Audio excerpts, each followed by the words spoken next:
സത്യസന്ധനായ ചെറിയ ബാലൻ. ഐതിഹ്യമാലയിൽ നിന്ന് പ്രചോദനം. വളരെ കാലങ്ങൾക്കു മുമ്പ് ഒരു ക്ഷേത്രത്തിനടുത്ത് ഒരു ചെറിയ ബാലൻ അമ്മയോടൊപ്പം താമസിച്ചിരുന്നു. അവർ ദരിദ്രരായിരുന്നു, പക്ഷെ ആ ബാലൻ വളരെ കരുണയുള്ളവനും സത്യസന്ധനുമായിരുന്നു. എല്ലാ രാവിലെയും അമ്മ അവനെ പാലെടുക്കാൻ മാർക്കറ്റിലേക്ക് അയക്കുമായിരുന്നു.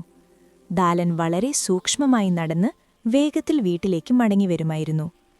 ഒരു ദിവസം മടങ്ങിവരുമ്പോൾ വഴിയിൽ അവനൊരു ചെറിയ ബാഗ് കണ്ടു. അത് തുറന്നു നോക്കിയപ്പോൾ അതിനുള്ളിൽ തിളങ്ങുന്ന നാണയങ്ങളുണ്ടായിരുന്നു. ആ പണം തന്റേതല്ലെന്ന് ബാലന് വ്യക്തമായി അറിയാമായിരുന്നു. അവനത് കൈവശം വച്ചില്ല. അവൻ ആ ബാഗ് ക്ഷേത്രത്തിലേക്ക് കൊണ്ടുപോയി പുരോഹിതനോട് നൽകി. കുറച്ചു സമയത്തിനു ശേഷം പണം നഷ്ടപ്പെട്ട മനുഷ്യൻ ക്ഷേത്രത്തിലേക്കെത്തി. ബാഗ് അവന് തിരികെ നൽകി. എല്ലാവർക്കും സന്തോഷം നിറഞ്ഞു. ബാലൻ ലഘുവായ മനസ്സോടെ വീട്ടിലേക്ക് മടങ്ങി. അമ്മയ്ക്ക് തന്റെ മകനെക്കുറിച്ച് ഏറെ അഭിമാനം തോന്നി.